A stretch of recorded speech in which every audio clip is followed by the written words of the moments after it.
ચાલો વિદ્યાર્થી મિત્રો, આપણે અર્થશાસ્ત્રના બીજા નંબરના ચેપ્ટર મૂળભૂત ખ્યાલો અને સંકલ્પનાઓ એમાં પહેલો પ્રશ્ન ભણી રહ્યા છે ઉત્પાદનના સાધનો વિશેની સમજૂતી. અગાઉ આપણે ઉત્પાદનના સાધનોમાં જમીન અને શ્રમ આ બે સાધનોનો આપણે અભ્યાસ કર્યો છે. હું થોડું રિકેપ કરાવી દઉં ઝડપથી, અને પછી આજે આપણે ઉત્પાદનના બીજા બે સાધનો એટલે કે મૂડી અને નિયોજક વિશે સમજીએ. ઉત્પાદનના 4 સાધનો છે: જમીન, મૂડી, શ્રમ, નિયોજક. એમાંથી જમીન વિશે આપણે ભણ્યા હતા એ હતું કે સામાન્ય વ્યવહારમાં જમીન એટલે પૃથ્વીની સપાટી જેના પર માણસ વસવાટ કરે છે, રહે છે, બરાબર. પણ પ્રોફેસર માર્શલ એવું કહે છે કે મનુષ્યને ઉત્પાદનમાં મદદરૂપ થતા કુદરતી પરિબળો જમીન છે.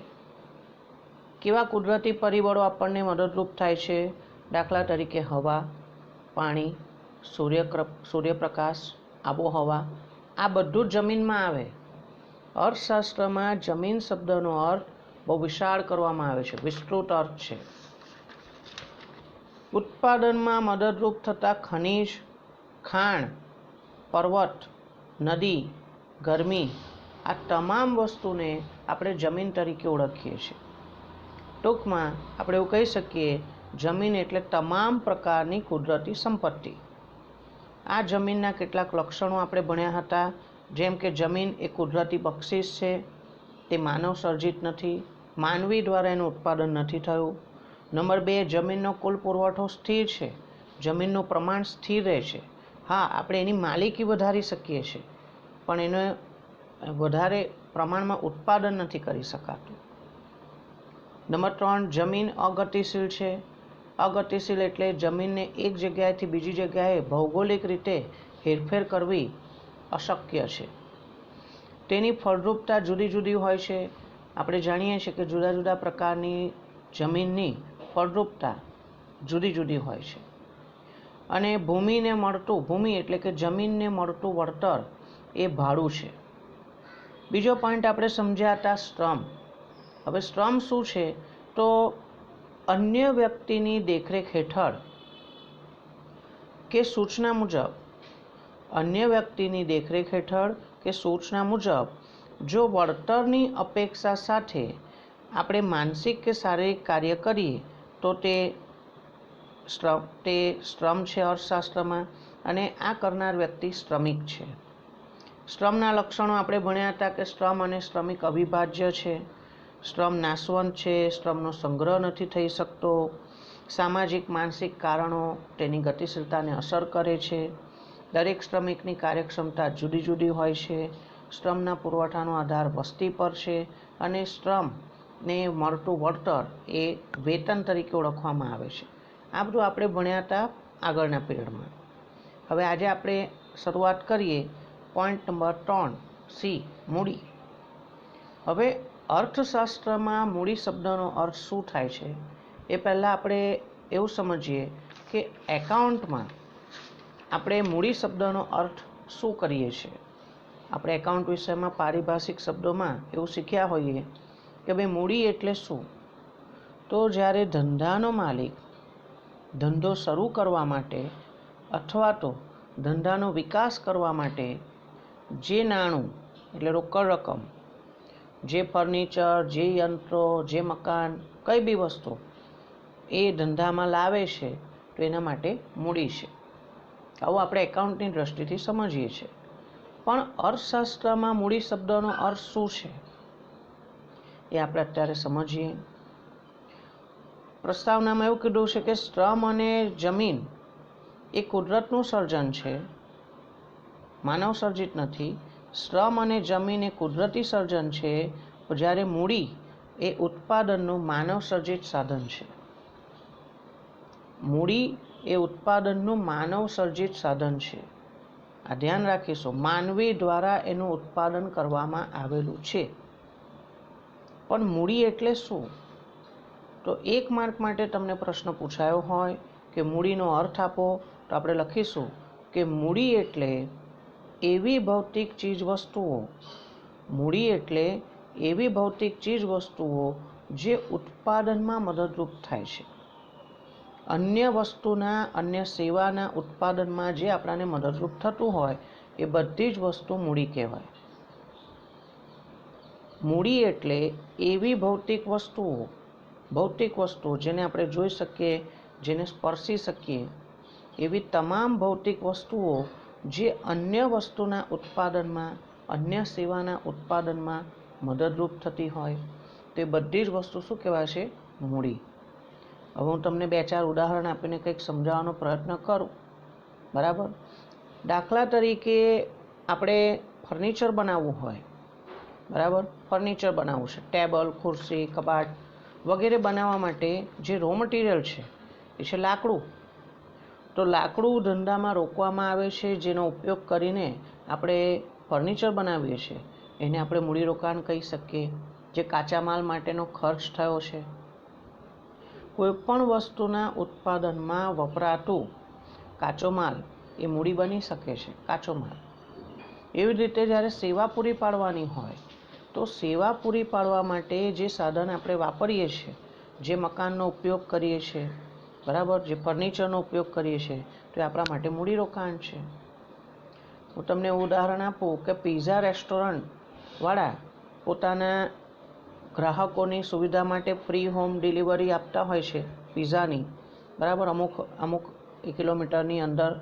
તો એ વખતે પિઝા રેસ્ટોરન્ટવાળા કેટલાક માણસોને કામ પર રાખે છે, પિઝા ડિલિવરી બોય, બરાબર. એમને મોટરસાઇકલ આપેલી હોય છે, જા ભાઈ આને પિઝા ડિલિવરી કરી આવો. તો એ વખતે પિઝા ડિલિવરી માટે જે મોટરસાઇકલ પિઝા રેસ્ટોરન્ટવાળાએ વસાવી રાખ્યા છે એમના ધંધાની મૂડી કહેવાય.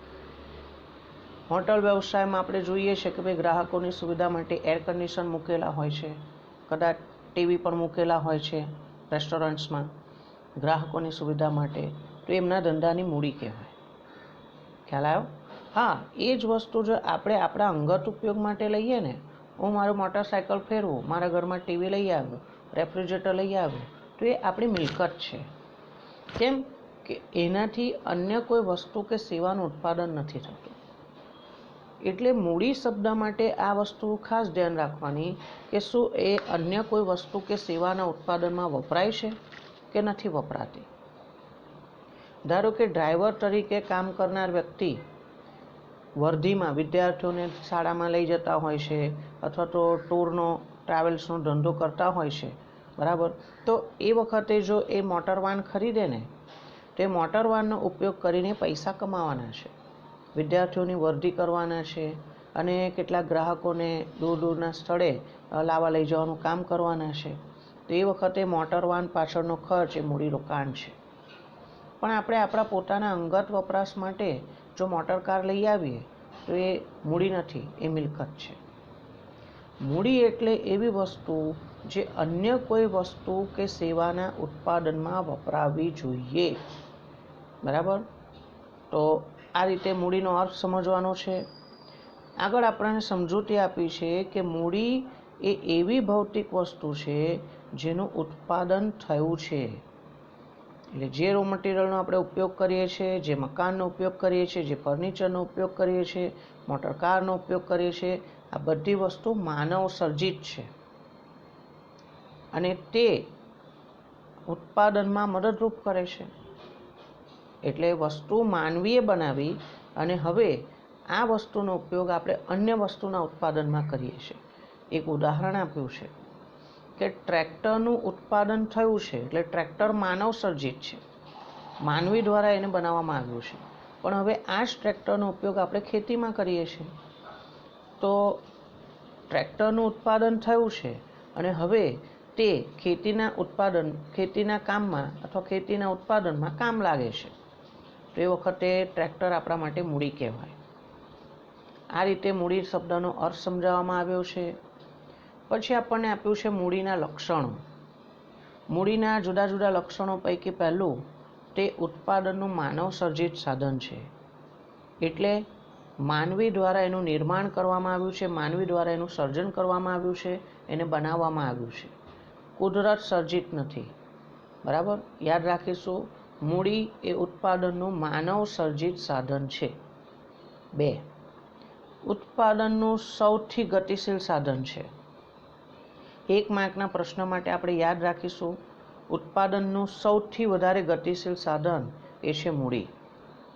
એની 2 પ્રકારની ગતિશીલતા છે, એક ભૌગોલિક અને બીજી છે વ્યાવસાયિક. ભૌગોલિક ગતિશીલતા એટલે શું? તો એક સ્થળ છોડીને બીજા સ્થળે લાવવા લઈ જવાની જે સરળતા હોય એને આપણે ભૌગોલિક ગતિશીલતા કહીએ છીએ. એક જગ્યાએથી બીજી જગ્યાએ યંત્ર લાવી શકાય છે, લઈ જઈ શકાય છે, હેરફેર કરી શકાય છે, ટ્રાન્સફર કરી શકાય છે, તો એ ભૌગોલિક ગતિશીલતા છે. અને મૂડીની વ્યવસાયિક ગતિશીલતા એટલે એક વ્યવસાયમાં રોકેલા નાણાં એ વ્યવસાય બંધ કરીને એમાંથી જે પૈસા પાછા મળે આપણે કોઈ બીજા વ્યવસાયમાં રોકી દઈએ. એક કંપનીના શેરમાં રોકાણ કર્યું છે, એ શેર વેચી દો, એના જે પૈસા આવે એનાથી બીજી કંપનીના શેરમાં રોકાણ કરો. આવું શક્ય છે. એટલે મૂડીની ભૌગોલિક અને વ્યવસાયિક બંને પ્રકારની ગતિશીલતા શક્ય છે, તો ઉત્પાદનનું સૌથી ગતિશીલ સાધન ગણાય છે. બીજું કે અછત ધરાવતું સાધન છે. એટલે મૂડી માનવ સર્જિત હોવાથી એ અછત ધરાવે છે. જે વસ્તુ કુદરતી હોય ને, કુદરત સર્જિત, એની અછત ના હોય. કુદરતી હવા, સૂર્યપ્રકાશ, એની અછત ના હોય. પણ જે કોઈ વસ્તુ માનવ સર્જિત છે એની અછત રહેવાની જ. એટલે મૂડી એ અછત ધરાવતું સાધન છે. અને મૂડીના માલિકને વળતર તરીકે શું મળે છે? તો વ્યાજ મળે છે. મૂડીના માલિકને વળતર તરીકે વ્યાજ મળે છે. આમ આપણને મૂડી શબ્દનો અર્થ અને એની ટૂંકી સમજૂતી આપેલી છે. કોઈક વખત 2 માર્કમાં આવો પ્રશ્ન પૂછી શકે કે મૂડીનો અર્થ આપી તેના લક્ષણો જણાવો. તો આપણે બધી રીતે તૈયારી રાખવાની. છેલ્લો પોઈન્ટ છે પોઈન્ટ નંબર 4, નિયોજકો. આનો પણ અલગથી આપણને પ્રશ્ન એવો આવી શકે કે નિયોજક એટલે શું? તેના લક્ષણો જણાવો. નિયોજક, અંગ્રેજીમાં એને આપણે એન્ટરપ્રિન્યોર કહીએ છીએ. નિયોજક જે ધંધાની સ્થાપના કરનાર છે, મૂળ માલિક છે, બરાબર, એ વ્યક્તિને આપણે નિયોજક તરીકે ઓળખીએ છીએ. ઉત્પાદનના બાકીના જે 3 સાધનો છે ને, કયા? જમીન, મૂડી અને શ્રમ. જમીન, મૂડી અને શ્રમ, આ 3 સાધનોને ભેગા કરીને ઉત્પાદનની પ્રક્રિયા હાથ ધરનાર વ્યક્તિ એ નિયોજક છે. એટલે એનો અર્થ આપ્યો છે કે ઉત્પાદનના સાધનોનું સંયોજન કરનાર વ્યક્તિ એ નિયોજક છે. હવે નિયોજક ઉત્પાદનના સાધનો ભેગા કરીને ઉત્પાદનની પ્રક્રિયા તો હાથ ધરે છે, પણ નિયોજક ઉત્પાદન માટેના બધા જ નિર્ણયો, કઈ વસ્તુ ઉત્પાદન કરવી, કેટલા પ્રમાણમાં ઉત્પાદન કરવાની, ક્યારે ઉત્પાદન કરવાની, કઈ પદ્ધતિથી, શ્રમ પ્રધાન પદ્ધતિ હશે કે મૂડી પ્રધાન પદ્ધતિ હશે, કયા યંત્રોનો ઉપયોગ કરવાનો, કેટલા માણસોને કામ પર રાખવાના, ઉત્પાદન થયા પછીનું વિતરણ કેવી રીતે કરવાનું, કયા ભાવે વેચવાનું, આ બધા જ નિર્ણય કોણ લે છે? નિયોજક લે છે. નિયોજક સ્વતંત્રપણે ધંધાના પોતાના નિર્ણયો લે છે. હા, એને માર્ગદર્શનની જરૂર પડે, સલાહ સૂચનની જરૂર પડે, બરાબર, તો એ બીજાના વિચારો મેળવી શકે છે. પોતાના ત્યાં જે સિનિયર કર્મચારીઓ હોય, પોતાના ફેમિલીમાં કોઈ આવા સક્સેસફુલ બિઝનેસમેન હોય તો એમની પાસેથી કંઈક શીખી શકે, એમની પાસેથી કંઈક જાણી શકે. પણ નિર્ણય, છેવટનો નિર્ણય તો નિયોજકે પોતે જ લેવાનો છે, બરાબર. બીજું કે નિયોજક જે કામ કરે છે એના કામ બદલ એને વળતર તરીકે નફો મળે છે. નિયોજક જે કામ કરે છે એના બદલ એને વળતર તરીકે નફો મળે છે. આ નફો નિશ્ચિત નથી, ફિક્સ નથી કે ભાઈ દર વર્ષે હું આટલા રૂપિયા કમાઈશ જ, એવું નહીં હોતું. ધંધામાં કોઈક વાર નફાને બદલે નુકસાન પણ થાય, તો એ નુકસાન કોને ભોગવવાનું? નિયોજકે. ઉત્પાદનના બાકીના બધા સાધનો છે ને, જમીન, એનું વળતર શું હોય છે? ભાડું. ફિક્સ હોય, પહેલેથી નક્કી હોય. આપણે જમીન ભાડે રાખીએ ત્યારથી આપણને ખબર હોય કે ભાઈ આનું આટલું ભાડું ચૂકવવાનું છે. કોઈ માણસને આપણે કામ પર રાખીએ તો એને કેટલો પગાર આપવાનો છે, ને કેટલું વેતન આપવાનું છે, કેટલી મજૂરી આપવાની, પહેલેથી નક્કી કરવું પડે. બેંકમાંથી આપણે લોન લઈએ, મૂડી લાવીએ, તો આપણે કેટલું વ્યાજ ભરવાનું છે, કેટલા હપ્તા ભરવાના પહેલેથી નક્કી હોય, આપણને ખબર હોય. એટલે ઉત્પાદનના બાકીના 3 સાધનોને જે વળતર આપવાનું છે એ નક્કી હોય, ફિક્સ હોય છે. પણ નિયોજકને કેટલું વળતર મળશે, કેટલો નફો મળશે એ નક્કી નહીં હોતું. એટલે નિયોજકનું વળતર નિશ્ચિત નથી. જમીન, મૂડી, શ્રમના સંયોજન દ્વારા ઉત્પાદન પ્રક્રિયા યોજીને તે આવક મેળવવાનો પ્રયત્ન કરે છે. એટલે નિયોજક શું કરે છે, તો જમીન, મૂડી, શ્રમ આ બધાને ભેગા કરે છે, કોઈ ચીજ વસ્તુનું ઉત્પાદન કરે છે અને એ વસ્તુ વેચીને પોતે આવક મેળવવાનો પ્રયત્ન કરે છે. આ નિયોજકના કેટલાક લક્ષણો નીચે મુજબ છે. નંબર 1, તે આર્થિક નિર્ણયો કરે છે. જેમ કે તમને જણાવ્યું, આર્થિક નિર્ણયો એટલે શું, કઈ વસ્તુ બનાવવી, કેટલા પ્રમાણમાં, બરાબર, કઈ પદ્ધતિથી બનાવવી, કેટલા માણસો કામ પર રાખીશું, કાચો માલ ક્યાંથી લાવીશું, કયા ભાવે લાવીશું, વગેરે બધા નિર્ણયો કોણ કરે છે, નિયોજક. તે જોખમ ઉઠાવે છે, રિસ્ક છે, પોતે ધંધામાં જોખમ અને અનિશ્ચિતતા ઉઠાવે છે. એટલે શું, ધંધામાં નફો થશે કે નુકસાન થશે ખબર નથી, પોતે માલ ઉત્પાદન કરે છે પણ એ વેચાઈ જ જશે કહી ના શકાય. તો એ ધંધાના માલિકનું જોખમ છે, બરાબર. તો એ જોખમ બધું એ ઉઠાવે છે. નિયોજન શક્તિ એ ગુણ છે. એન્ટરપ્રિન્યોરશિપ, નિયોજન શક્તિ, ધંધાનું સંચાલન કરવું, ધંધાનો વહીવટ કરવો, ધંધો સંભાળવો એ બધાના બસની વાત નથી, બધાને આવડે નહીં. એના માટે એક કુશળતા, આપણને કેટલાક કુશળતા અથવા કૌશલ્યની જરૂર પડે છે, જે સફળ નિયોજક થવા માટે જરૂરી હોય છે. બધા વ્યક્તિમાં એ સરખા પ્રમાણમાં નહીં હોતી અને તેને મળતા વળતરને નફો કહે છે. એટલે નિયોજકને જે વળતર મળે છે તેને આપણે નફા તરીકે ઓળખીએ છીએ. આમ આ ઉત્પાદનના 4 સાધનોની સમજૂતી છે. આમ તો લોંગ ક્વેશ્ચન છે, પરંતુ એમાંથી દરેક સાધનને અલગ અલગ રીતે 2-2 માર્કમાં કે 1-1 માર્કના પ્રશ્નો તરીકે પૂછવા હોય તો આ પૂછી શકાય તેમ છે.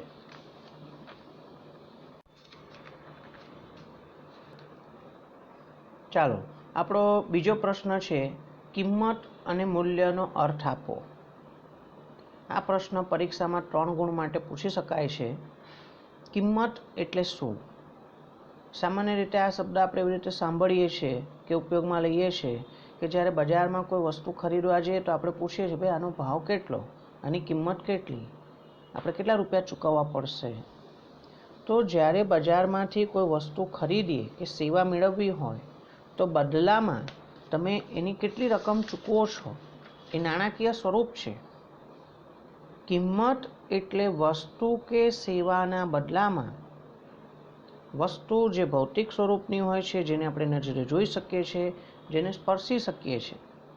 બજારમાંથી નોટબુક લઈ આવ્યા, પેન લઈ આવ્યા, ટૂથપેસ્ટ, ટૂથબ્રશ લઈ આવ્યા, કાપડ લઈ આવ્યા, ટીવી લઈ આવ્યા, આ બધી વસ્તુ કેવી છે, ભૌતિક છે, જોઈ શકાય. સેવાઓ, ડૉક્ટરની સેવા મેળવી, સારવાર કરવા ગયા, શિક્ષકની સેવા મેળવી, શિક્ષણ મેળવવા ગયા, બરાબર. કોઈ વાળંદ પાસેથી વાળ કપાવવા ગયા તો વાળંદની સેવા લીધી, સંગીતકારની સેવા લીધી, સુથાર, લુહાર, દરજી, આ બધા વ્યક્તિઓ જે કામ કરે છે એ સેવા પૂરી પાડે છે. તો આપણે વસ્તુ કે સેવાના બદલામાં જે નાણાકીય એકમ ચૂકવીએ છીએ તેનું પ્રમાણ એ આપણા માટે કિંમત છે. પણ મૂલ્ય એટલે શું? મૂલ્ય, વેલ્યુ. મૂલ્ય એટલે વસ્તુ કે સેવાનું અન્ય વસ્તુના પ્રમાણમાં વિનિમય મૂલ્ય. ફરીથી, મૂલ્ય એટલે વસ્તુ કે સેવાનું અન્ય વસ્તુના પ્રમાણમાં વિનિમય મૂલ્ય. એટલે એક વસ્તુ આપીને બદલામાં આપણને સામેથી બીજી વસ્તુ કેટલી મળે છે એની એક્સચેન્જ વેલ્યુ, વિનિમય મૂલ્ય શું છે. વ્યવહારમાં મૂલ્યને 2 રીતે સમજવામાં આવે છે. વ્યવહારમાં મૂલ્ય 2 રીતે ગણાય છે. એક ઉપયોગિતા મૂલ્ય એટલે વેલ્યુ ઇન યુઝ, કોઈ વસ્તુ આપણને કેટલી ઉપયોગી છે આપણા જીવનમાં. અને બીજું છે વિનિમય મૂલ્ય, એટલે વસ્તુ ખરીદવા માટે આપણે કેટલી રકમ ચૂકવવી પડે છે, કેટલું નાણું ચૂકવવું પડે છે, કેટલી કિંમત ચૂકવવી પડે છે, એનું વિનિમય મૂલ્ય છે. આ બંને કન્સેપ્ટ આપણે સમજીએ કે ઉપયોગિતા મૂલ્ય શું છે અને વિનિમય મૂલ્ય શું છે. ઉપયોગિતા મૂલ્ય. વસ્તુ માનવ જીવન માટે કેટલી ઉપયોગી છે? વસ્તુ માનવ જીવન માટે કેટલી ઉપયોગી છે તે તેનું ઉપયોગિતા મૂલ્ય દર્શાવે છે. આપણે જાણીએ છીએ કે આપણા જીવનના અસ્તિત્વ માટે મૂળભૂત રીતે અન્ન, વસ્ત્ર, રહેઠાણ મૂળભૂત જરૂરિયાતો છે. હવા, પાણી, સૂર્યપ્રકાશ આ પણ એટલું જ જરૂરી છે. તો દાખલા તરીકે ખોરાક, પાણી, સૂર્યપ્રકાશ, હવા આ બધી વસ્તુઓ આપણા માટે ખૂબ ઉપયોગી મૂલ્ય ધરાવે છે. બહુ જ ઉપયોગી છે, યુઝફુલ છે આપણા માટે. જો કદાચ આ વસ્તુઓ નહીં હોય, પૂરતા પ્રમાણમાં નહીં મળે તો આપણે આપણું અસ્તિત્વ ટકાવી નહીં શકીએ. પણ એની સામે આપણે કિંમત કેટલી ચૂકવીએ છીએ? પ્રમાણમાં બહુ જ ઓછી. એટલે વિનિમય મૂલ્ય એનું ઓછું છે. પણ વિનિમય મૂલ્ય શું છે? તો બીજો ટોપિક છે વસ્તુ કે સેવા આપીને તેના બદલામાં અન્ય વસ્તુ કે સેવા લેવાની થાય. ફરીથી, વિનિમય મૂલ્યનો અર્થ વસ્તુ કે સેવા આપીને તેના બદલામાં કોઈ અન્ય વસ્તુ કે સેવા લેવાની થાય ત્યારે એક વસ્તુના બદલામાં અન્ય વસ્તુના કેટલા એકમ મળે છે? એક વસ્તુના બદલામાં અન્ય વસ્તુના કેટલા એકમ મળે છે તે જે તે વસ્તુનું વિનિમય મૂલ્ય દર્શાવે છે. દાખલા તરીકે ઘઉંના બદલામાં કેટલા પ્રમાણમાં ચોખા મળશે? ઘઉંના પ્રમાણમાં કેટલા ચોખા મળશે? એટલે ઘઉંના બદલામાં કેટલા પ્રમાણમાં ચોખા મળશે તે ઘઉંનું વિનિમય મૂલ્ય દર્શાવે છે. આ જે ઉપયોગિતા મૂલ્ય છે અને વિનિમય મૂલ્ય છે એ વચ્ચેનો સંબંધ જાણવા જેવો છે, સમજવા જેવો છે. શું સંબંધ છે? તો એવું કહે છે કે વસ્તુનું ઉપયોગિતા મૂલ્ય હોય, જે વસ્તુ આપણાને ઉપયોગી હોય જીવનમાં, એટલે એવું જરૂરી નથી કે તેનું વિનિમય મૂલ્ય હશે જ એમ આપણે કહી ના શકાય. દાખલા તરીકે હવા, સૂર્યપ્રકાશ આપણા જીવન માટે જરૂરી છે. બરાબર, હવા નહીં હોય તો આપણે શ્વાસ નહીં લઈ શકીએ, તો કદાચ આપણું અસ્તિત્વ પણ નહીં ટકાવી શકીએ. પણ આપણે ક્યાં પૈસા ચૂકવીએ છીએ? ચૂકવીએ છીએ કોઈને પૈસા? ના. હવા, સૂર્યપ્રકાશ આપણા જીવનમાં એટલી બધી ઉપયોગી છે, પણ એનું મૂલ્ય ચૂકવતા નથી, અથવા એ મૂલ્ય ચૂકવીએ છીએ તો ઘણું ઓછું છે. ખોરાક માટે આપણે પૈસા ચૂકવીએ છીએ, પણ એની કિંમત ઉપયોગિતાની રીતે ઘણી ઓછી છે. એટલે એવું કહે છે કે વસ્તુનું ઉપયોગિતા મૂલ્ય હોય તો તેની વિનિમય મૂલ્ય હશે જ તેવું ના કહી શકાય.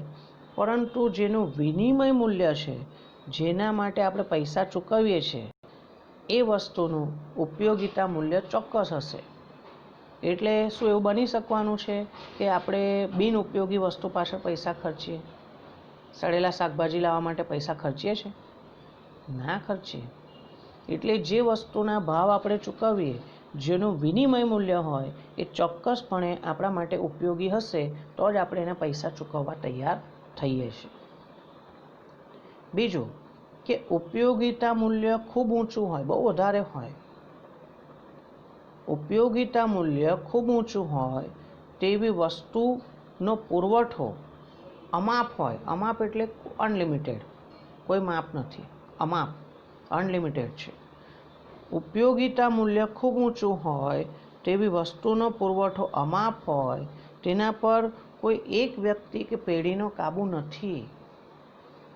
આ કોઈ એક વ્યક્તિના હાથમાં નથી આનું ઉત્પાદન. કુદરતી હવા, પવન, એ તો કુદરતના હાથમાં છે, આપણા હાથમાં નથી કશું. સૂર્યપ્રકાશ, આપણા હાથમાં કશું નથી. કોઈ એક વ્યક્તિ કે પેઢીનો એના પર કોઈ અંકુશ નથી. ઉપયોગિતા મૂલ્ય કેટલું છે આપણા જીવન માટે? એનો પુરવઠો અમાપ છે, અનલિમિટેડ છે. કુદરતી ઠંડો પવન અનલિમિટેડ આયા જ કરે છે અને એના પર કોઈ એક વ્યક્તિનો અંકુશ નથી.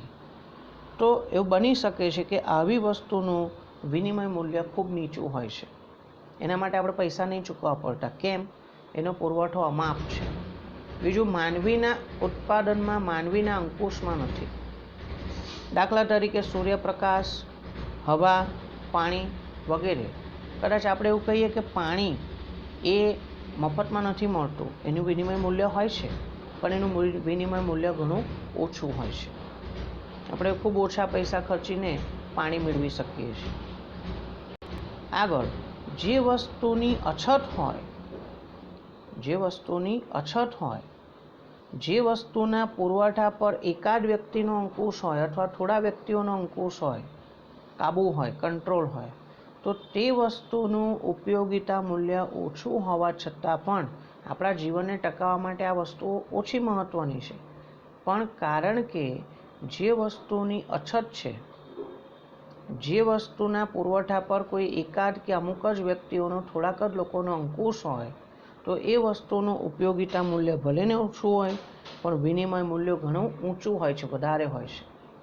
સોનું, ચાંદી, હીરા, માણેક, બરાબર, મોંઘી મોટર કાર, આ બધી વસ્તુઓ આપણા જીવનમાં ઉપયોગિતા મૂલ્ય ઓછું ધરાવે છે અને એનું વિનિમય મૂલ્ય બહુ બધું હોય છે. આમ આપણને કિંમત અને મૂલ્યના અર્થવાળો પ્રશ્નનો જવાબ આપ્યો છે. ચાલો વિદ્યાર્થી મિત્રો, આપણે અર્થશાસ્ત્રમાં 2જા નંબરનું ચેપ્ટર મૂળભૂત ખ્યાલો અને સંકલ્પનાઓ શીખી રહ્યા છે. એમાં આપણે અગાઉ ઉત્પાદનના સાધનો અને કિંમત તથા મૂલ્યનો અર્થ આપો એવા 2 પ્રશ્નોના જવાબ ભણ્યા છે. હવે આપણે આગળ વધીએ. વસ્તુઓના પ્રકારો વિશે સમજૂતી આપો. જો આ પ્રશ્નને 5 માર્ક્સ માટે પૂછવો હોય તો પૂછી શકાય.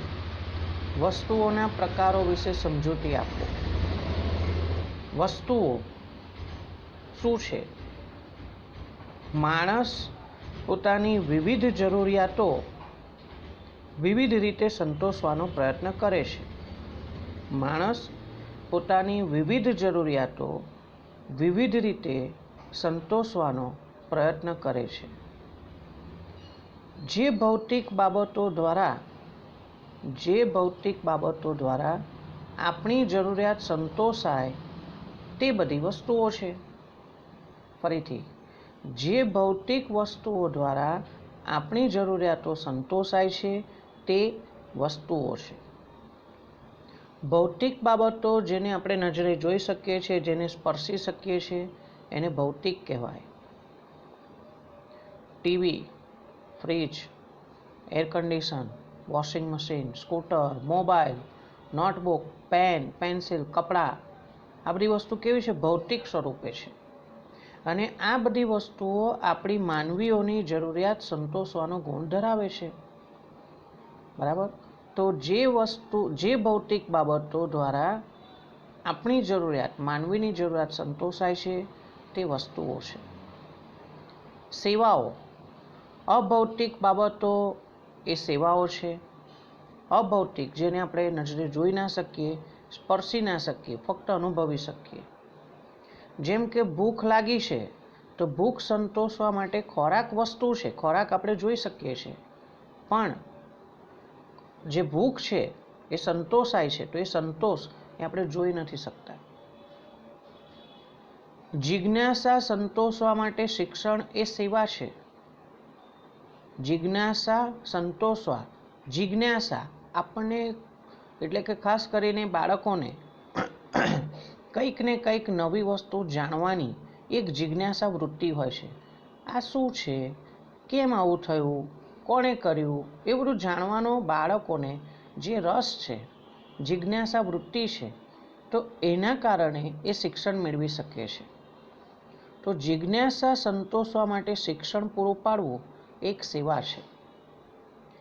જરૂરિયાત સંતોષનારી ચીજ વસ્તુઓ અને સેવાઓનું વર્ગીકરણ નીચે પ્રમાણે આપણે આપી શકીએ. 1. ભૌતિક અને અભૌતિક વસ્તુઓ. ધારો કે ક્રિકેટમાં જે બોલ રમાય છે, દડો, બેટ, ટીવી, ફ્રીજ, મોબાઈલ ફોન, આ બધી વસ્તુ કેવી છે? જેને આપણે નજરે જોઈ શકીએ છીએ, જેને માપી શકાય છે, જે ગણી શકાય છે. બરાબર? તો આ બધી વસ્તુઓ માપી શકાય છે, જોઈ શકાય છે, એ વસ્તુ કેવી છે? ભૌતિક વસ્તુઓ છે. પણ સંગીત છે, શિક્ષણ છે, ડાક્ટરી સલાહ છે, આ બધી વસ્તુઓ અભૌતિક સેવાઓ છે. અભૌતિક વસ્તુઓ કહેવાય અથવા તો એને સેવાઓ કહેવાય. એવી જ રીતે સમાજમાં જુદા જુદા વ્યક્તિઓ જે કામ કરે છે, એમાંથી ધારો કે વાળંદ જે કામ કરે છે એને આપણે સેવા કરીએ છીએ. એ લોકો સર્વિસમેન કહેવાય છે. વાળંદ, દરજી, લુહાર, સુથાર, રંગકામ કરનાર, આ બધા વ્યક્તિઓ સેવા પૂરી પાડે છે એવું કહેવાય. બીજું વર્ગીકરણ આપ્યું છે સર્વસુલભ વસ્તુઓ અને આર્થિક વસ્તુઓ. સર્વસુલભ વસ્તુઓ એ આપણને 1 માર્ક માટે અલગથી પૂછી શકાય છે કે સર્વસુલભ વસ્તુઓ એટલે શું. બહુ સરળ જવાબ છે. સર્વસુલભ બધાને ઉપલબ્ધ હોય તે, બધાને મળી શકે તે. બરાબર. જે વસ્તુ કે સેવાના પુરવઠા ઉપર કોઈ એક વ્યક્તિનો કે એક પેઢીનો અંકુશ નથી. જે વસ્તુ કે સેવાના પુરવઠા પર કોઈ એક વ્યક્તિનો અંકુશ નથી અને જે વસ્તુ કે સેવા સૌને, બધાને, જ્યારે જેટલા પ્રમાણમાં જોઈએ એટલા પ્રમાણમાં મળી રહેશે. જે વસ્તુ કે સેવાના પુરવઠા પર કોઈનો અંકુશ નથી અને જે વસ્તુ કે સેવા બધાને, સૌને, જ્યારે જેટલા પ્રમાણમાં જોઈતી હોય એટલા પ્રમાણમાં પ્રાપ્ય હોય તો તેવી વસ્તુઓ સર્વસુલભ વસ્તુઓ કહેવાય છે. દાખલા તરીકે હવા, સૂર્યપ્રકાશ. આપણાને કુદરતી રીતે ઠંડો પવન આવતો હોય, ઠંડી હવા આવતી હોય, આપણે મન ફાવે એટલા પ્રમાણમાં એને મેળવી શકીએ છીએ કિંમત ચૂકવ્યા વગર, ફ્રીમાં. કુદરતી પવનની વાત કરીએ છીએ. હા, તમે જો આપણા ઘરમાં એસી લગાડવામાં આવે અને ઠંડી હવા લેવાનો પ્રયત્ન કરો એસીની, તો એ ફ્રી નથી, એના પૈસા ચૂકવવા પડે છે. તો એ સર્વસુલભ નથી. જે પૈસા ચૂકવશે, એસી ખરીદશે, એને ઠંડી હવા મળશે, બધાને નહીં મળે. પણ ધારો કે ઉનાળાના સમયમાં રાત્રે સરસ ઠંડો પવન આવતો હોય, બધા ટેરેસ પર સૂતા હોય છે ઘણા બધા લોકો, તો બધાને એનો લાભ મળી શકે છે. નદી કિનારે જઈએ, બાગ બગીચામાં જઈએ, ત્યાં ઠંડો પવન આવતો હોય તો બધા લોકો એનો લાભ લઈ શકે છે. સર્વસુલભ કહેવાય. બીજું, જે વસ્તુના પુરવઠાને કાબૂમાં રાખી શકાય છે. જે વસ્તુના પુરવઠાને કાબૂમાં રાખી શકાય છે એટલે ઉત્પાદન કેટલું કરવું, એનું પ્રમાણ વધારવું, ઘટાડવું. જેની અછત છે, વિદ્યાર્થી મિત્રો યાદ રાખજો, જે માનવ સર્જિત હોય ને એની અછત હોય છે. જે વસ્તુ કુદરતી હોય ને એની અછત ના હોય, અમાપ હોય છે, અનલિમિટેડ હોય છે. પણ જે માનવ સર્જિત છે, માનવીએ બનાવ્યું છે, એ અછત ધરાવે છે.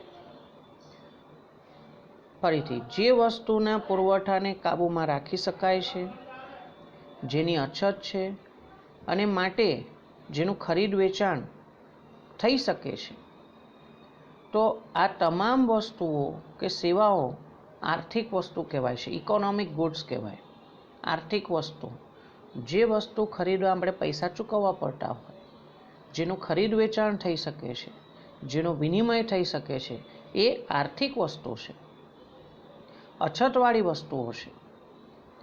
હવા, આપણે હવા લઈએ છીએ, ઠંડી હવા કુદરતી, તો એના પૈસા કોઈને આપણે ચૂકવતા નથી. શિયાળાના સમયમાં બહુ ઠંડી લાગતી હોય અને કુદરતી સૂર્યપ્રકાશ આપણે ઉપયોગમાં લઈએ તો એના માટે આપણે કોઈને પૈસા નથી ચૂકવતા. એટલે એ સર્વસુલભ છે, ફ્રી ગુડ્સ છે. અર્થશાસ્ત્રમાં એને કહેવાય છે ફ્રી ગુડ્સ. ફ્રી, મફતમાં મળે, કુદરત તરફથી. જ્યારે આ આર્થિક વસ્તુ એ માનવ સર્જિત છે, આપણે એને ખરીદવા માટે પૈસા ચૂકવવા પડતા હોય છે. ઓકે. બીજું વર્ગીકરણ આપ્યું છે આપણને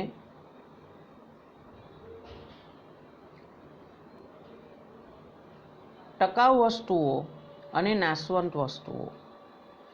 ટકાઉ વસ્તુઓ અને નાશવંત વસ્તુઓ. કેટલીક વસ્તુઓનો લાંબા ગાળા સુધી વપરાશ કરી શકાય છે, તેને ટકાઉ વસ્તુ કહે છે. ડ્યુરેબલ ગુડ્સ, વારંવાર આપણે વાપરી શકીએ છીએ, ઘણા વખત સુધી વાપરી શકીએ છીએ. ટીવી લાવ્યા તો એને ઘણા વર્ષો સુધી આપણે વાપરી શકીશું. મોબાઈલ ફોન લાવ્યા, સ્કૂટર લાવ્યા, રેફ્રિજરેટર લાવ્યા, કપડાં લીધા, તો એવું નથી કે એક વખત કપડાં પહેરીને પછી ફેંકી દેવાના છે. બરાબર.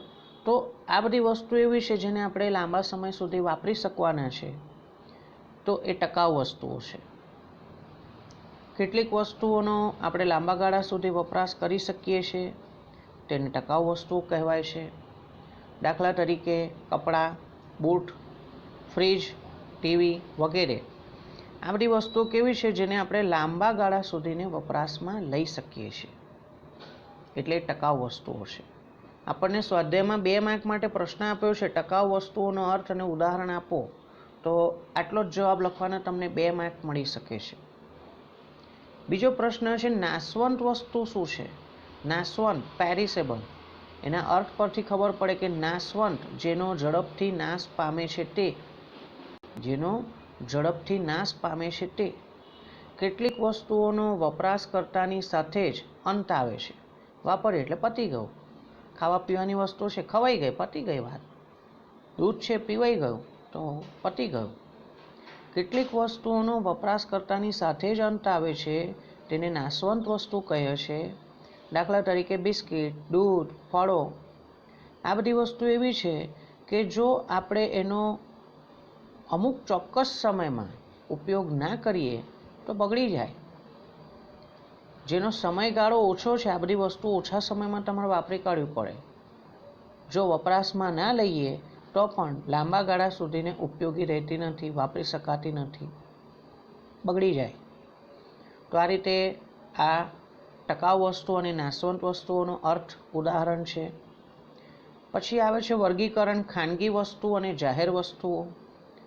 ખાનગી વસ્તુ, પ્રાઇવેટ, એટલે શું કે ભાઈ જે વસ્તુની માલિકી કોઈ એક જ વ્યક્તિની છે, ખાનગી વ્યક્તિની છે. આપણે એવું કહીએ છીએ કે ભાઈ આ મારું સ્કૂટર છે, મારું ઘર છે, મારી મોટર કાર છે, મારું એકલાનું છે, મારો મોબાઈલ છે, કહીએ છીએ ને આપણે. તો એ વસ્તુ શું સૂચવે છે? આ વ્યક્તિગત માલિકી છે, બધાની નથી. મારો મોબાઈલ મારી પાસે છે, મારી માલિકીનો છે, હું વાપરું છું, બધાને વાપરવા ના આપું એવું. વસ્તુની માલિકી ખાનગી હોય, વ્યક્તિગત હોય, કોઈ એક જ વ્યક્તિની છે તો તે ખાનગી વસ્તુ છે. તે વસ્તુના વપરાશનો અધિકાર કોણ કરે છે? વપરાશનો અધિકાર કોની પાસે છે? માલિક પાસે. તે વસ્તુના વપરાશનો નિર્ણય કોના અધીન છે? એક વ્યક્તિ માલિકના અધીન છે. તેનો વપરાશનું ક્ષેત્ર મર્યાદિત છે. અમુક જ જણ, અમુક જ ઓછા લોકો, વ્યક્તિગત માલિક, હું, ધારો કે મારો મોબાઈલ છે, હું, મારી પત્ની હોય, મારો બાળક હોય, તો એ લોકો વાપરી શકે, પણ જાહેર જનતાને બધાને હું વાપરવા ના આપું. એટલે ખાનગી વસ્તુના વપરાશ મર્યાદિત હોય છે. જ્યારે જે વસ્તુની માલિકી જાહેર સંસ્થાની હોય, સરકારની હોય, તો એ વસ્તુ જાહેર વસ્તુ છે. એના વપરાશનો નિર્ણય કોઈ એક વ્યક્તિ વ્યક્તિગત ધોરણે લઈ નથી શકતો. જાહેર બાગ બગીચા છે, તો બાગમાં બેસવા માટે તો કોઈ પણ વ્યક્તિ આવી શકે છે નાગરિકોમાંથી. કોઈને પણ એવું લાગે સાંજના સમયે કે સવારના સમયે ઘણા બધા લોકો મોર્નિંગ વોક માટે જતા હોય છે, સાંજ પડે ઠંડો પવન ખાવા માટે જતા, બેસવા માટે જતા હોય છે, તો એ કોઈ પણ વ્યક્તિ એનો ઉપયોગ કરી શકે છે. પબ્લિક પ્રોપર્ટી છે, જાહેર છે. જાહેર બસ છે, રેલવે છે, આ બધાનો ઉપયોગ સમાજમાંથી કોઈ પણ વ્યક્તિ કરી શકે છે. પણ આપણી પોતાની પર્સનલ કાર હોય તો એનો ઉપયોગ આપણા પૂરતો મર્યાદિત હોય, બધાને ઉપયોગ નથી કરવા દેતા એવું. છેલ્લું વર્ગીકરણ છે વપરાશી વસ્તુઓ અને ઉત્પાદક વસ્તુઓ. જે વસ્તુઓ સીધી જ પ્રત્યક્ષ વપરાશ દ્વારા આપણી જરૂરિયાત સંતોષે છે તે વપરાશી વસ્તુ છે. એને અંગ્રેજીમાં છે ને કન્ઝ્યુમર્સ ગુડ્સ કહેવાય છે. જે વસ્તુઓ સીધી જ પ્રત્યક્ષ વપરાશ દ્વારા આપણી જરૂરિયાત સંતોષે છે. મને લખવું છે તો નોટ અને પેનની જરૂર છે, તો પેન અને નોટ મારી જરૂરિયાત સંતોષે છે, એ વપરાશી વસ્તુ છે. મને મનોરંજન મેળવવું છે, ટીવી જોવું છે, મોબાઈલનો ઉપયોગ કરવો છે, તો એ પ્રત્યક્ષ જરૂરિયાત સંતોષે છે.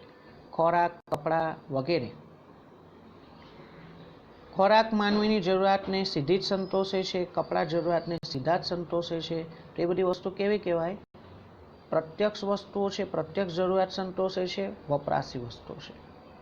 પણ જે વસ્તુઓ ઉત્પાદન પ્રક્રિયામાં ભાગ લે છે અને તુષ્ટિગુણનું સર્જન કરે છે, એટલે શું કે કોઈ વસ્તુનો ઉપયોગ આપણે વધારે કરી શકીએ, તો એ વસ્તુ ઉત્પાદક વસ્તુ કહેવાય. દાખલા તરીકે ટ્રેક્ટર છે, ઉત્પાદનના મશીનો છે, આ બધી વસ્તુનો ઉપયોગ કરીને આપણે છે ને બીજી અન્ય વસ્તુ ઉત્પાદન કરી શકીએ છીએ. તો એ ઉત્પાદક વસ્તુમાં આવે, પ્રોડ્યુસર્સ ગુડ્સ કહેવાય. જે વસ્તુનો ઉપયોગ કરીને તમે અન્ય વસ્તુ કે સેવા ઉત્પાદન કરી શકતા હોય એને આપણે ઉત્પાદક વસ્તુ કહીએ છીએ, પ્રોડ્યુસર્સ ગુડ્સ કહેવાય.